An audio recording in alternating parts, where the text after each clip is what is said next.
नमस्कार, आप देख रहे हैं गाजवा न्यूज। खबर आजमगढ़ से, जहां संयुक्त किसान मोर्चा के तत्वाधान में डीएम आजमगढ़ को सौंपा गया ज्ञापन सौंपने से पहले लोगों ने जबरदस्त नारेबाजी की और सरकार को किसान विरोधी बताया। क्या कहा लोगों ने, सुनते हैं।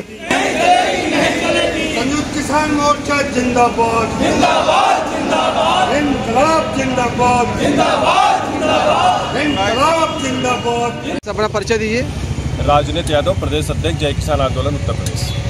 आज आप लोगों ने ज्ञापन दिया है और विरोध प्रदर्शन किया है, क्या मांगे हैं, क्या समस्याएं हैं?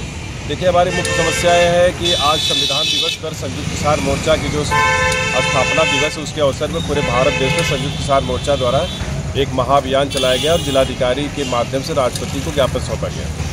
उसमें हमारी मुख्य मांगे हैं, जैसे हमारी जो संयुक्त किसान मोर्चा की एमएसपी की मांग है कि एमएसपी हमारी लागू किया जाए, क्योंकि किसान जो लागत लगा रहा है लागत भर मूल्य नहीं मिल रहा है, उसकी फसलों की डकैती बढ़ जा रही है और आम जनता को फसलें महंगी जैसे प्याज, टमाटर, आलू, गन्ना, चीनी जो है वो महंगी मिल रही है, लेकिन हमसे जो है कि गवर्नमेंट की जो बिचौलिए हैं और बड़े कारपोरेट वाले हमारी फसलों को लूट ले रहे हैं। नंबर 1 तो हमें एमएसपी मिलनी चाहिए किसानों को।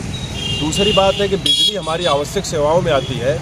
ये जो जगह जगह स्मार्ट मीटर लगाया जा रहा है, ये लगाना बंद होना चाहिए, क्योंकि स्मार्ट मीटर लगाने से जिस दिन उनका पैसा जैसे मोबाइल में रिचार्ज होता है ख़त्म हो जाता है, मोबाइल बंद हो जाता है, उसी प्रकार से अगर हमारा जिस दिन उनका रिचार्ज स्मार्ट मीटर पर बंद हो जाएगा, हमारी तार कट जाएगी। जब तार कट जाएगी तो बताइए कि अगर हमें आवश्यक सेवाओं में प्रकाश नहीं मिलेगा तो अंधेरे में लोग कैसे रहेंगे। और हम भीख सरकार से नहीं मांग रहे हैं, हम लोग गवर्नमेंट को टैक्स देते हैं, डीजल भराते हैं टैक्स देते हैं, पेट्रोल भराते हैं टैक्स देते हैं, खाना खाते टैक्स देते हैं, मोटरसाइकिल पर टैक्स, कपड़े जूते चप्पल पर टैक्स, सब टैक्स जाते हैं 55। अभी 1 फरवरी 25 को भारत सरकार का बजट आया, 50,68,000 करोड़ भारत सरकार का बजट है, केंद्र राज्य का 8,08,000 करोड़ बजट है।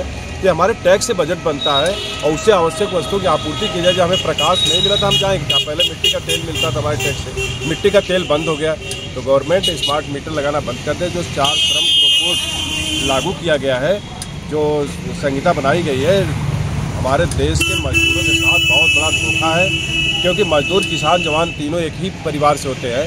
जो भी किसान होता है उसके बेटे जैसे 18 साल की उम्र के होते हैं, जाके जैसे रोड, खड़ंजा, फैक्ट्री, उद्योग धंधा, कल कारखाना में लगते मजदूर हो जाते हैं। और मजदूरों का जो कानून बना था कि उनको जो है कि 8 घंटे की ड्यूटी रहेगी, 8 घंटे के बाद उनको अतिरिक्त वेतन दिया जाएगा, डबल पेमेंट दिया जाएगा, उन पर बीमारी या किसी हालत पर उनको इलाज जो है कंपनी करेगी, ये सारे बहुत बड़े बड़े उनके पर अधिकार थे। सब अधिकारों को गौड़ किया जाता है, कटौती की जा रही है, जिससे हमारे लेबर मर जाएंगे और उनके परिवार पर आर्थिक संकट आ जाएगा, हमारे मजदूर वर्ग जो है कि गुलाम बन जाएगा। ये सब विरोध को लेकर के हम लोग आज राष्ट्रपति महोदय के नाम, राष्ट्रपति के नाम से जो है कि जिलाधिकारी के माध्यम से ज्ञापन सौंपे। सरकार तो बड़े बड़े दावे करती है किसानों को लेकर, हमने ये किया वो किया, जो है क्या दावा किया बताइए? हमें न तो हमारे फसलों का वाजिब मूल्य मिल रहा है, बिजली हमारी आवश्यक सेवा में आती है तो बिजली को भी रौंद रही है गवर्नमेंट। बताए बिजली नहीं मिलेगी तो हम प्रकाश कैसे जलाएंगे?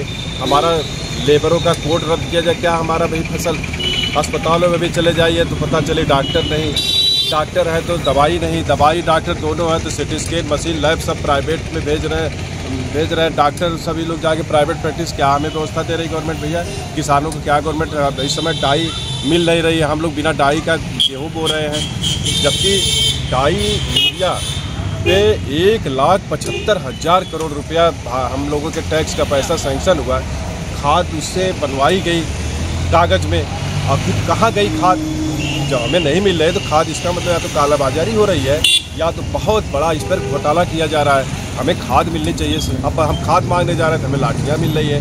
बताइए, ये सब अभी कल हम सरसों की अपनी सिंचाई की है, यूरिया मिल नहीं रही मार्केट में। हम गए यूरिया के लिए, पता चले एक मोटी कोई कैल्शियम या कोई केमिकल कह रहा है, ये केमिकल डाल दो। हम भैया बताओ कि किसानों को कितना तो क्या लग रहा है आपको कि अब ये देश गरीब किसान मजदूर का नहीं रह गया, पूंजीपतियों का? देखिए भाई साहब, पूंजीपति हमारे देश को पूरी तरह से, बड़े बड़े जो कारपोरेट हैं हमारे पूरे देश को चंगुल में ले लिए हैं और हम लोगों को किसानों की लड़ाई और हम ऐसे बर्बाद नहीं होने देंगे। क्योंकि ज़मीन हमारी आपकी नहीं, किसी के बाप की, हमारे नाम से सब्सिडी के नाम पे लूट हो रही है, कृषि यंत्र के नाम पे लूट हो रही है। ये सब को लेकर के आज संयुक्त किसान मोर्चा पूरे देश के किसानों से आह्वान किया था। हर जिला डीसी कार्यालय पर, जिलाधिकारी कार्यालय पर आज ज्ञापन पूरे देश में दिया गया है और हमें आशा है कि सरकार को झुकना ही पड़ेगा, क्योंकि किसान को अन्नदाता कहा जाता है, भगवान कहा जाता है, लेकिन किसानों के साथ जो शोषण हो रहा है अब बर्दाश्त से बाहर हो रहा है। बिना इनमाने जलद जब गए 3 दिन बीत और लक्ष्मण बाण सराय ये बिन भय होत न प्रीत। श्री रामचंद्र जी ने रामायण में कहा है कि बिना भय के प्रीति नहीं होती। तो ये सरकार हमको बताइए, सरकार को भयभीत रहना चाहिए, हमको भय दिखा रही है। तो अब भैया नहीं चलेगा, अब हम सड़क पे उतर चुके हैं और जब तक हमारी आखिरी सांस रहेगी तब तक हम संघर्ष जारी